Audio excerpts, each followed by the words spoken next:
말씀 함께 보겠습니다. 하나님 주시는 말씀은 이사야서 51장입니다. 이사야서 51장 1절로 3절까지의 말씀입니다. 구약성경 1030페이지입니다.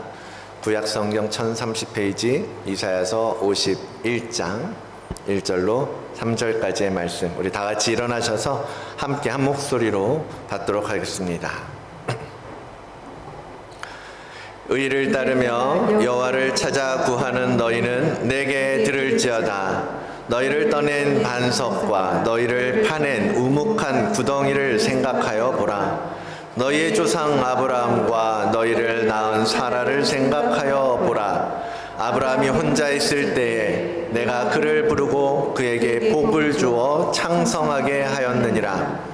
나 여호와가 시온의 모든 황폐한 곳들을 위로하여 그 사막을 에덴 같게 그 광야를 여호와의 동산 같게 하였나니 그 가운데 기뻐함과 즐거워함과 감사함과 창화하는 소리가 있으리라. 아멘.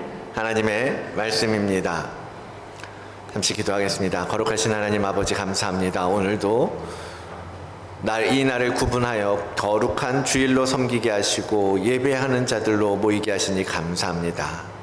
이 시간 하나님의 약속의 말씀을 듣기를 원하오니 주님 말씀하여 주시옵소서.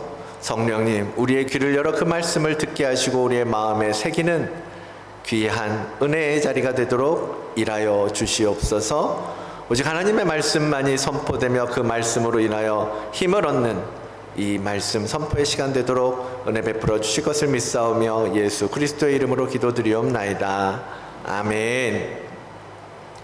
자, 우리 함께 인사하겠습니다. 샬롬, 주의 평안이 함께 하시기를 원합니다. 우리 서로 쳐다보시고, 다들 이렇게 평안하십니까? 다들 이렇게 양 사이드로 앉으셨어요. 이렇게 좀 가운데로 앉으셔야 인사하기가 쉬우실 텐데 너무 멀지 않습니까?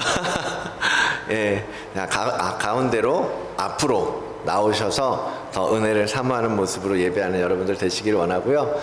오늘도 특별히 하나님께서 이렇게 좋은 날 주셨는데 하나님의 은혜가 여러분의 삶에서 지속적으로 부어지고 또 그 은혜로 말미암아 여러분의 삶이 더 풍성하고 기름지고 윤택하게 되는 것을 경험하는 여러분과 여러분의 가정 되시기를 주의 이름으로 축복을 드립니다.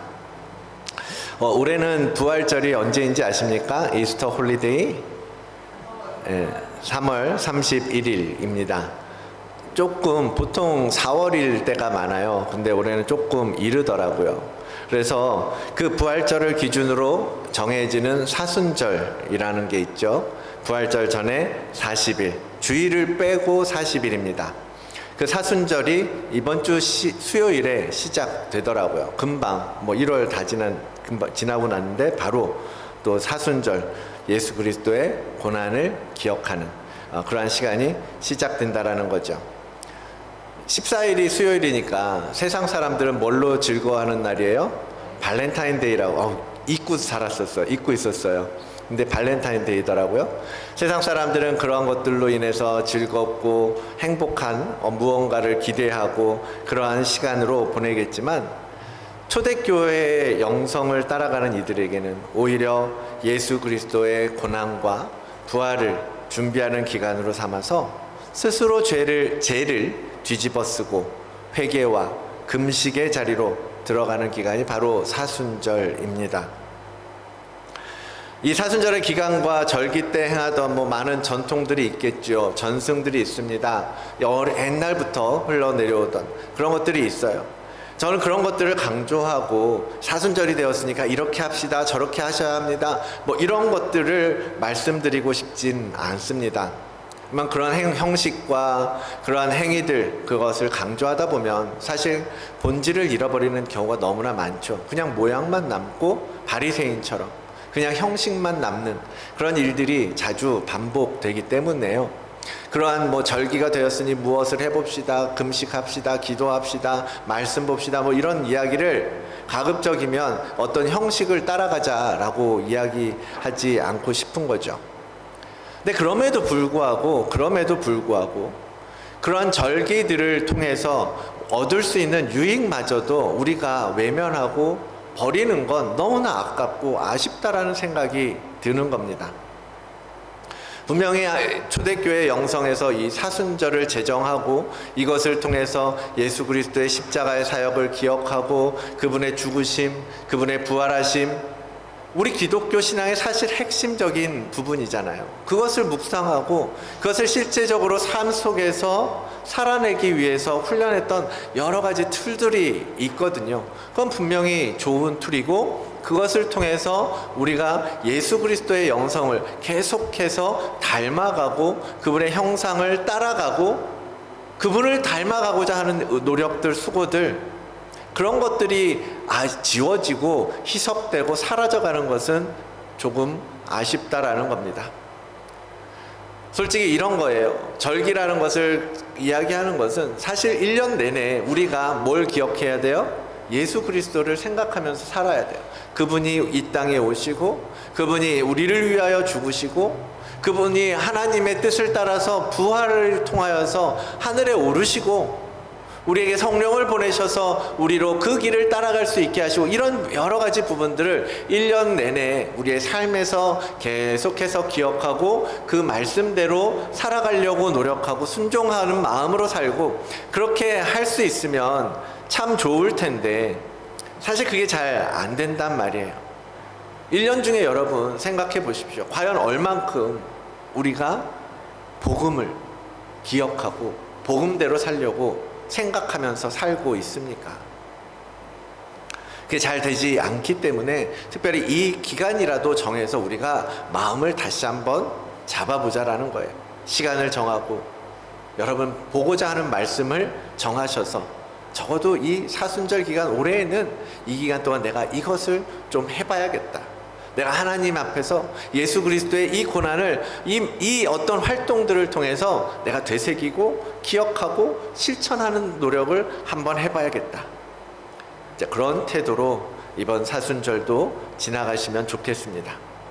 그래서 이번에도 그 갓피플 성경 예배에 성경 통독방이 있어요. 그것을 통해서 혹시 계속해서 지속적으로 성경 통독도 하시고 메시지, 감사 메시지 글도 쓰시고 하는 분들도 계시겠지만 그렇지 못하신 분들은요, 제가 또 사순절 기간 딱 수요일부터 부활절 전날까지 40일이 사실은 40일이 넘어 46일인가 47일 돼요. 주일 포함해서 그 기간 동안 사복음서를 또 읽도록 통독 프로그램을 준비했습니다. 수요일 되면 열릴 거고요. 하루에 2장, 3장 정도의 분량밖에 안 돼요. 그 앱에다 보니까 10분 정도만 쓰면 그 성경 읽기 따라올 수 있습니다. 이번 사순절 기간 동안에 여러분 말씀을 더 가까이 하시고 다시 한번 해보세요. 해보시고 말씀을 여러분의 삶의 기본이 되게 하는 거예요. 이 일상이 되게 하는 거예요. 지난주에 말씀드렸던 것처럼 여러분의 루틴을 자꾸 하나님 앞으로 끌어다 앉히는 작업을 하시는 거예요. 정하십시오. 시간을 정하셔서 나는 아침에 읽어야지, 아니면 나는 자기 전에 읽어야지, 아니면 나는 저녁 먹고 읽어야지. 잠깐이잖아요. 잠깐 읽으시고 조금 그 말씀 가운데 묵상하시면서 이제 앞으로 같이 공동체 말씀 먹기를 통해서 배우고 익힐 텐데, 말씀 가운데 무언가 하나님이 주시는 음성을 듣는 훈련, 그리고 하나님께서 오늘 내게 주시는 말씀을 픽업하는 연습, 그런 것들을 매일매일 여러분의 삶에서 만들어 보시기를 원합니다. 그렇게 할 때 조금씩 변화되어지기 시작하는 거예요. 조금씩 여러분이 여러분의 생각을 내려놓고 하나님께서 내게 말씀 보게 하시는구나, 그거에 순종할 때 조금 더 앞으로 가고 조금 더 주께로 가까이 가고 조금 더 말씀 가운데 깊이 들어가게 되기 시작하고 여러분의 삶이 바뀌어지기 시작할 거라는 것입니다. 그래서 이번 사순절도 여러분 그냥 지나가는 기간이 되지 않게 하시기를 바랍니다. 이 고난이, 주님께서 행하신 고난이, 주님께서 만들어내신 그 부활이 여러분의 삶에 조금 더 의미가 될 수 있도록 여러분 만들어 가시기를 원합니다. 그 갓피플 랩에 지금 또 새로 오셔서 이게 뭐인가 하는 분들 계실 텐데요. 개인적으로 전도사님이나 저나 아니면 우리 사모님들이나 집사님들에게 물어보시고 들어오셔서 매일매일 말씀 묵상 함께 하시기를 원합니다. 이 사순절의 키워드는 예전에 말씀드렸던 것처럼 광야예요. 그래서 매년 이 시기에 보면, 저희 유튜브에 보면 광야에 대해서 계속해서 다루었던 것을 여러분 보실 수 있어요. 한번 다시 보시면 좋을 것 같고요. 아마 이번 주 셀 모임에서도 광야에 대해서 이야기하셨을지도 모르겠습니다. 리더십 모임 하면서는 광야에 대해서 굉장히 깊은 생각들을 많이 나눴는데요. 오늘은 이 시간에 성경 속에서 광야가 의미하는 것, 그것을 조금 다른 관점에서 생각해 보려고 합니다. 아침 묵상글에도 적었는데요. 많이들 이야기합니다. 우리가 보냄받은 이 세상은 광야와 같다라는 거죠. 참 험하고 거칠고 우리 뜻대로 되지 않고 아무 때고 힘든 모래바람이 불어오는 것 같은, 이 광야는 마치 출애굽한 이스라엘 백성들이 지나갔던 그곳과 같습니다. 다시 한번 출애굽 이야기를 한다면 이집트에서 무려 400년 동안 이스라엘은 종살이를 해야 했습니다. 그런데 하나님의 전적인 은혜로 하나님이 그들을 이집트에서 끄집어내어서 그 노예 생활을 끝내고 하나님께서 약속하셨죠. 내가 너희를 가나안 땅으로 이끌겠다. 젖과 꿀이 흐르는 땅으로 나아갈 수, 너희를 들여보내주겠다라고 약속하신 거예요. 그래서 그 하나님의 뜻을 따라서 이스라엘 백성들은요, 200만이 넘는 사람들이요, 이집트를 나왔어요. 우와, 다 나왔어요. 다 나와서 이제 가나안 땅으로 가는 거예요. 약속의 땅으로 가는 거예요. 그런데 그들 앞에 펼쳐진 것은 그렇게 좋은, 하나님께서 말씀하셨던 좋은 땅이 아니라 오히려 척박하고 메마른 광야였습니다. 그 광야를 그냥 가는 길이니까 잠깐 지나가는 거면 참 괜찮았을 텐데 몇 년 동안 그 광야에 머물렀어요? 40년 동안.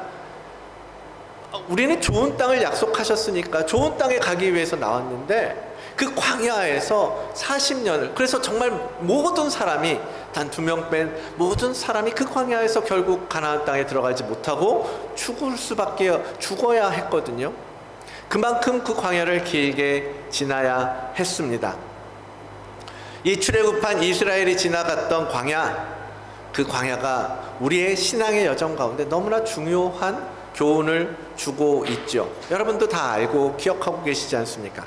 그게 뭐냐면 하나님의 부르심을 받은 영적인 이스라엘, 하나님의 구원을 알고 예수 그리스도의 이름을 믿고 구원받은 영적인 이스라엘, 하나님의 자녀가 된 우리들이 애굽, 타락하고 부패한 세상으로부터 건져내어서 하나님께서 약속하신 하나님의 나라 가나안 땅, 그곳으로 구원받고 들어가게 될 것인데, 그 여정이, 그 가운데 우리는 반드시 광야를 지나가야 한다라는 것을 이 출애굽한 이스라엘 백성들의 여정을 통해서 우리에게 가르쳐주고 계신다라는 거예요. 그래서 인생을 광야와 같다라고 비유하는 것입니다. 그 광야와 같은 인생이라는 건 우리의 인생 전체가 그렇죠. 태어나서부터 죽을 때까지 우리는 광야처럼 너무나 많은, 너무나 터프한 삶을 살게 되기도 됩니다. 그것을 의미하는 거죠.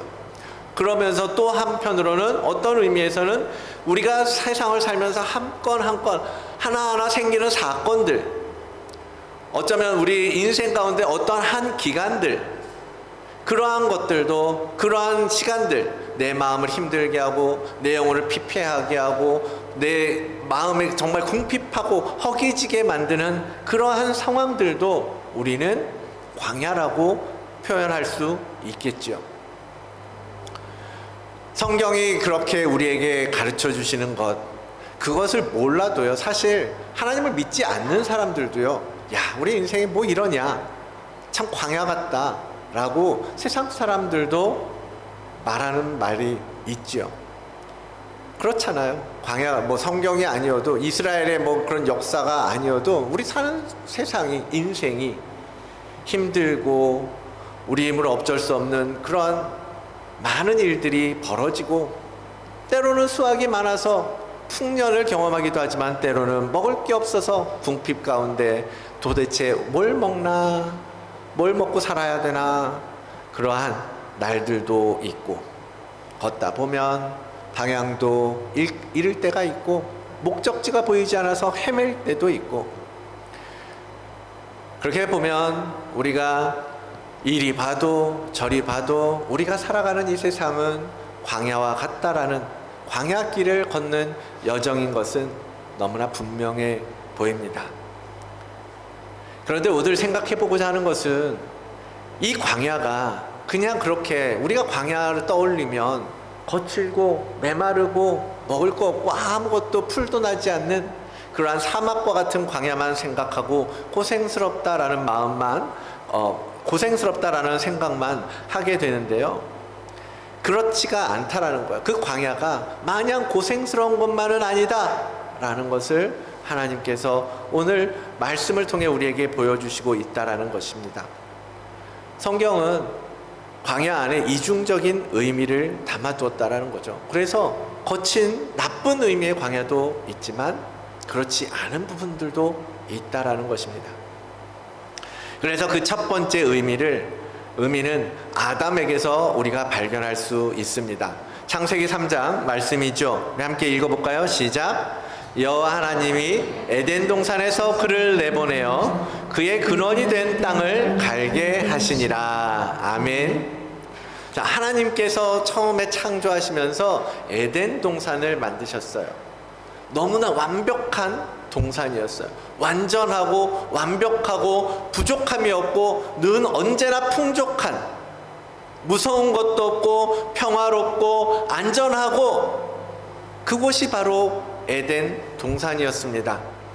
그래서 하나님께서도 보시기에 심히 좋았던 그곳이 바로 에덴 동산이죠. 그리고 그곳을 지키고 다스리게 하시려고 누구를? 아담을 지으셨어요. 사람을 지으시고 그들에게 복을 주시면서 너희가 이 땅을 다스려라 라고 맡겨주셨습니다. 그런데 아담은 그 에덴 동산을 잃어버리고 말죠. 하나님 앞에 범죄한 아담은 그곳에서 쫓겨나고 맙니다. 다시는 에덴 동산에 들어올 수 없도록 하나님은 무시무시한 불칼로 그 길목을 지키게 하셨어요. 이제 다시는 아담은 그 에덴 동산, 정말 너무 모든 것이 풍족했던 그 에덴으로 다시 돌아갈 수 없었고, 이제 그는 척박하고 땀 흘리고 수고해야 먹을 수 있는 그러한 고통스럽고 저주받은 땅으로 나와야 했습니다. 광야 같은 인생은 이미 아담에서부터 시작되었던 건 거죠. 광야는 죄를 범한 인간이 살아야 할 땅이었던 겁니다. 그곳에서 인간은 수고해야 했고 땀 흘려야 하고 고생해야 되고 힘들어야 하고 그렇게 먹고 살아야 했던 거예요. 그러니 아담의 후손인 우리가 광야 같은 인생을 살고 힘들게 산다라는 거 이상한 게 아닌 거죠. 당연한 결과인 거죠. 불평할 이유가 아닌 거죠. 왜? 우리 안에 하나님을 인정하지 않고 하나님으로부터 돌아선 그 죄인의 피가 흐르고 있기 때문에, 죄인이라는 그 정체성 때문에 우리는 그 에덴을 다시 꿈꿀 수도 없고 경험할 수도 없이 이 광야 같은 인생을 살고 있는 것이기 때문에, 그것을 우리가 누구를 탓하겠습니까? 우리가 하나님을 떠났고 우리가 하나님을 거부한 건데요. 그래, 이 아담은 바로 우리 자신을 이야기하는 겁니다. 아담이 동산에서 쫓겨나서 광야에 내몰렸던 것처럼요, 우리도 모든 것이 풍족하고 넉넉했던 땅에서 나와서 광야를 개척하는 경험을 하게 될 것입니다. 그리고 아담처럼 받았던 은혜를 모두 잃어버리고 마는 그러한 일들도 경험하게 될 거예요. 우리가 하나님으로부터 왔다라는 것을 잊는 순간, 우리가 하나님처럼 될 수 있다라고 하는 교만에 빠지는 순간, 우리가 대적인 원수 마귀의 그 꼬드김에, 그 유혹에 귀를 기울이고 냉큼 죄의 열매를 따먹는 순간, 영원히 다스리라고 허락된 그 에덴을 우리는 다시 잃어버리고 말 거라는 거예요. 사랑하는 여러분, 에덴 동산 얘기하고 그 에덴에서 쫓겨난 거에 대해서 이야기하고 있는데, 사실 에덴 동산이 피부에 와닿지 않죠. 가본 적이 없으니까요. 경험해 본 적이 없으니까요. 저도 완전히 그 에덴 동산이 어떤 곳인지, 어떠한 정말 어떻게 얼마나 풍성하고 그런 곳인지 알지 못하죠. 그러나 신앙생활을 하면서 저는 조금씩 경험하면서 걸어가고 있습니다. 아, 이런 곳이겠구나. 그런데 아담은 어떨까요? 아담, 에덴 동산에서 실제로 쫓겨났던 아담은 에덴 동산에서 왕처럼 살았어요. 왕으로 살았어요. 그 땅을 다스렸고 모든 동물들이 그에게 순종했고, 동산의 모든 나무가 열매를 내고 언제든지 생명수가 충만하게 흐르는 그런 환경에서 아담은 그의 사랑하는 사람 아내 하와와 함께 살면서, 그러면서 모든 순간 하나님과 동행했던 인물이잖아요. 정말 성경 속 그 누구보다도 하나님과 깊이 교제하고 하나님을 가장 잘 알고 하나님과 가장 정말 모든 것을 아는 자가 아담 아니었습니까? 그런데 그가 그 모든 것을 잃어버리고 에덴에서 쫓겨난다. 그 부분을 저도 잘 생각해 본 적은 없었던 것 같아요. 과연 아담에게 있어서 에덴을 잃어버린다라는 것이 무엇인지. 그럼 아담에게 있어서 아담이 에덴에서 쫓겨난 것은 정말 어마어마하고 쇼크였던 거죠. 정말 상상하고 싶지 않은 상실감을 아담은 맛보았을 것입니다. 자기가 누리고 가지고 있던 모든 것을 한순간에 빼앗겨버리고 잃어버리는 경험, 무엇보다도 모든 순간 함께 동행했던 하나님으로부터 단절된다라는 것, 아담이 경험한 광야는 그거예요. 근데 우리는 그걸 잘 모르는 거죠. 그 아담이 경험했던 그 비참함, 그 슬픔을요, 우리가 먼저 깨닫게 되기를 원합니다. 그걸 알아야 돼요. 그걸 인정해야 된다라는 거예요. 우리가 뺏긴 게 뭔지, 우리가 잃어버린 게 뭔지, 우리가 지금 어디서부터 쫓겨난 건지 알아야 된다라는 겁니다. 그런데 지금 우리의 모습을 보면 우린 에덴을 모르는 사람 같아요. 에덴이 어떤 곳인지, 왜 에덴으로 돌아가야 되는지, 왜 우리가 에덴을 그리워하고 살아야 되는지, 우리 안에 그러한 필요성도 당위성도 그러한 정말 그리움도 아무것도 우리 안에 느껴지지 않는 것 같아요. 그것은 우리가 이 세상에 너무나 익숙해져 있기 때문 아닐까요? 그냥 이 세상에 살다 보니까 그냥 여기가 만족스러운 거예요. 여기서 이제 어느 정도 사라지는 거예요. 그리고 이 세상에 살면서 우리의 딱딱하게 굳은 마음, 그것 때문에 우리는 에덴을 잃어버렸다라는 사실조차도 모르고 살고 있는 것 같아요.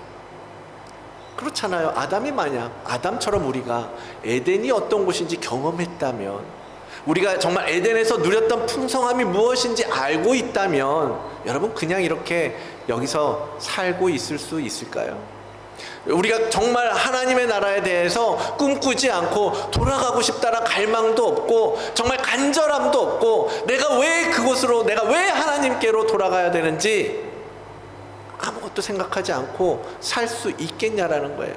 우리가 하나님 나라의 그 기쁨과 충만함과 하나님과 함께함으로 말미암아 얻게 될 그 에덴 동산의 그 놀라운 축복을 알고 있다면, 여러분 이 세상에서 우리가 지금처럼 살 수 있겠냐라는 거예요. 마음이 뜨거워지지 않겠습니까? 불같이 일어나지 않겠습니까? 나 거기로 돌아가야 된다고, 나 정말 다시 그곳으로 가야 된다고, 하나님 나 너무 힘들다고 기도하고 간구하고 부르짖지 않겠습니까? 나를 다시 그곳으로 들어가게 해달라고요. 이 광야를 빨리 벗어나서 다시 하나님과의 동행의 자리, 영원한 하나님의 그 대리자로서의 역할 다시 되찾게 해주세요 라고 고백하고 기도하지 않겠습니까? 아담이 쫓겨났던 그 광야를 통해서 우리가 얼마나 굳은 마음을 가지고 살고 있는지 깨닫게 되기를 하나님은 원하시는 거예요. 너희가 얼마나 지금 굳은 마음으로 살고 있는지, 너희가 내게 베풀었던 그 에덴의 축복이 무엇인지 생각하지도 바라보지도 갈망하지도 않고 살아가는 너희들, 너희가 그것을 알기를 원한다. 그 가치가 얼마나 큰지, 우리가 왜 돌아가야 하는지, 그 가치를 확인하는 곳이 바로 아담이 나갔던 광야인 거예요. 그래서 이 광야 같은 인생을 지나면서요, 하나님의 은혜를 아는 우리들, 하나님의 그 은혜를 맛본 그리스도인들은 다시 하나님께로 돌아가고 싶어하는 갈망을 가지고 살아가는 거예요. 여긴 내 집이 아니라는 거죠. 나 우리 돌아갈 집이 있고 내가 가야 할 우리 동산이 있다라는 걸 알기 때문에, 여러분 그 진리를 깨닫게 되기를 원합니다. 정말 진정한 에덴의 가치, 우리가 어디서부터 쫓겨났는지, 왜 모든 것들이 끊어졌는지 그것을 알고, 그래서 이 광야를 다시 벗어나서 하나님께로, 그 에덴으로 돌아갈 수 있도록 준비하는 우리 모두가 되기를 원합니다. 그런데요, 예수 그리스도께서 이 땅에 오시면서 그 광야의 이미지가 완전히 바뀌는 것을 우리는 보게 됩니다. 그 광야는 예수님이 나가셨던 광야도 똑같이 거칠고 험한 광야예요. 그런데 그 목적도, 그 상태도, 그것을 넘어갈 수 있는, 지나갈 수 있는 힘도 완전히 달라집니다. 왜요? 주님이 오셨거든요. 주님이 그것 때문에 오셨거든요. 그래서 그 주님이 들어가시는, 광야에 들어가시는 장면, 그게 셀 모임 때 그 본문 중에 포함되어 있었잖아요. 마가복음 1장 12절 13절 말씀입니다. 함께 읽어볼까요? 시작. 성령이 곧 예수를 광야로 몰아내신지라. 광야에서 40일을 계시면서 사탄에게 시험을 받으시며 들짐승과 함께 계시니 천사들이 수종 들더라. 아멘. 네. 보셨죠? 나누셨을 줄 믿습니다. 무슨 얘기들 나누셨는지 궁금하긴 하지만 차차 듣도록 저에게 얘기 좀 해주시고 하면 좋을 것 같아요. 자, 예수 그리스도께서 광야에 나가시는 장면이에요. 여러분 잘 알죠? 시험을 다 받으시기 위해서 광야에 나가셨어요. 그런데 이번에는요, 아담이 그랬던 것처럼 벌칙으로 쫓겨나는 게 아니에요.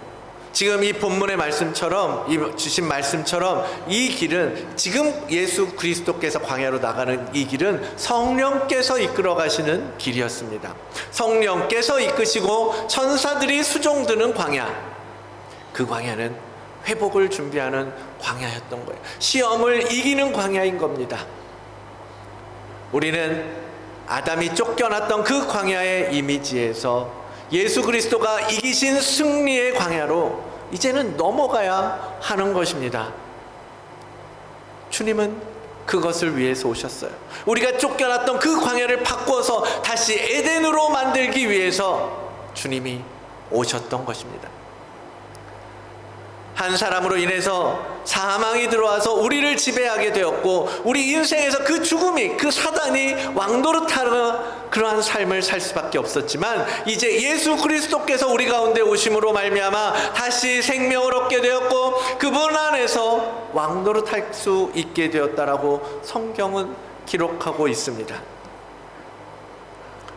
주님께서 그것을 위하여, 우리를 위하여 광야로 친히 들어가셨던 거예요. 하나님의 아들이신 주님께서 시험 받으실 이유도 없죠. 40일간의 고통스러운 금식을 행할 이유도 없는 주님이시잖아요. 그런데 우리가 처한 그 타락한 혼의 광야를 생명의 광야로 바꾸시기 위해서 친히 사탄 마귀와 대적하시고 눌러서 승리하시는 것을 보여주시려고, 우리로 그렇게 승리케 하시기 위해서 광야로 주님은 들어가셨던 것입니다. 그것은 주께서 그렇게 하신 것은 이미 오래전 이사야 선지자를 통해서 예언하셨던 말씀이 성취되었음을 보여주고 있습니다. 그것이 오늘 우리가 읽은 본문의 말씀이잖아요. 나 여호와가 시온의 모든 황폐한 곳들을 위로하여 사막을 에덴 같게 할 것이고 그 광야를 여호와의 동산 같게 하였다라고 하나님께서 예언하시고 그 예언하셨던 말씀이 지금 예수 그리스도를 통해서 성취되었음을 우리에게 말씀하고 계시지 않습니까? 그 가운데 기뻐함과 즐거워함과 감사함과 창화하는 소리가 있을 것이다. 하나님의 일하심은 너무나 놀랍지 않습니까? 이 예언의 말씀대로 예수 그리스도께서 광야에서 사탄 마귀를 이기시고 십자가에 오르셔서 모든 이의 죄값을 다 지고 죽으셨지만 부활하심으로 죽음을 완전히 깨뜨리심으로 이 말씀이 성취된 거예요. 거칠고 황량한 광야를 여호와의 동산이 되게 하고 다시 하나님께서 창조하셨던 에덴과 같이 회복하시겠다라는 말씀을 예수 그리스도의 십자가 사역으로 실제가 되게 하셨다라는 겁니다.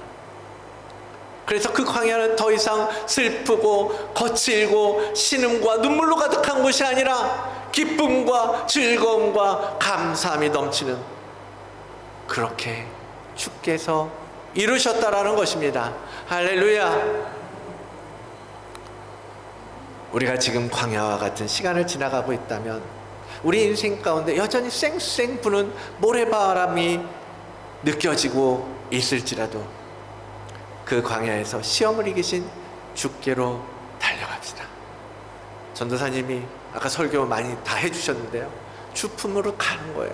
그 주품으로 들어가 있을 때 우리는 이 광야를 지나갈 수 있는 것입니다. 이 사순절 광야의 의미도 그거예요. 첫사람 아담이 쫓겨났던 광야로 들어가는 것이지만 두 번째 아담인 예수 그리스도가 회복시키실 광야로 변화될 것이기 때문에 그 주님의 손을 붙잡고 가야 하는 것입니다. 그 요한계시록 21장의 그림이잖아요. 또 내가 새 하늘과 새 땅을 보니 처음 하늘과 처음 땅이 없어진 거예요. 우리가 쫓겨났던 그 광야의 모습이 아닌 거예요. 예수 그리스도께서 바꾸신 에덴의 모습이 다시 우리에게 그려지고 있는 거예요. 내가 들으니 보좌에서 큰 음성이 나서 이르되 보라, 하나님의 장막이 사람들과 함께 있음에 하나님이 그들과 함께 계시리니 그들은 하나님의 백성이 되고 하나님은 친히 그들과 함께 계셔서 모든 눈물을 그 눈에서 닦아주시고 다시는 사망이 없고 애통하는 것이나 곡하는 것이나 아픈 것이 다시 있지 아니할 것이다. 옛 광야의 모습이 다 지나가고 하나님의 태초의 창조의 모습이, 동산이 회복될 것이라고 주께서 말씀하고 계시는 것입니다. 우리는 광야를 거칠고 황량한 것으로만 생각하기 쉽습니다. 맞아요. 거칠고 황량한 곳 광야 맞아요. 주님이 함께 계셔도요, 여전히 거칠고 바람 부는 모래 사막과 같을 수 있습니다. 그러나 주님이 계시는 광야와 주님이 계시지 않는 광야는 전혀 다르다라는 거예요.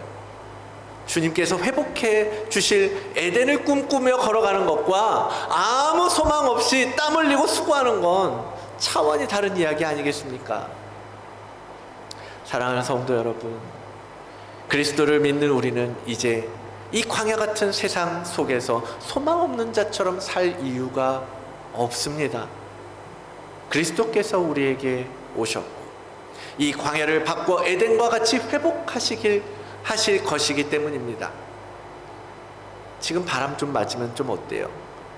지금 좀 황량함 가운데 눈물 좀 나면 어떻습니까? 그 바람 맞고 눈물 흘리는 거 힘들고 고통스럽고 아프고 힘들죠. 그렇지만 그 눈물을 기쁨으로 바꾸실 주님이 계신다면 이겨나갈 수 있지 않겠습니까? 이 사순절 주님의 고난을 생각하면서 우리도 담대하게 고난을 맞부딪히기로 결단하기를 원합니다. 주님께서 광야에 들어가셨던 것처럼 우리도 그 광야에서 더 깊이 예수 그리스도를 만나고 동행하고 그분이 회복시켜 나가는 그 놀라운 에덴의 모습을 보게 되기를 원하는 거예요. 오늘 본문처럼 사막이 에덴으로 변하고 광야를 여호와의 동산이 되게 하시겠다는 그 약속이 우리의 삶에, 여러분의 삶에, 여러분의 심령 안에 성취되는 것을 보기 위해서 여러분 기도하시고 준비하십시오. 그래서 이 사순절을 말씀으로, 금식으로, 기도로 주님과 통행하시기 바랍니다. 그렇게 또 한 번 주님의 일하심이 여러분 모두의 삶을 통해서 나타나게 되기를 주의 이름으로 축원을 드립니다.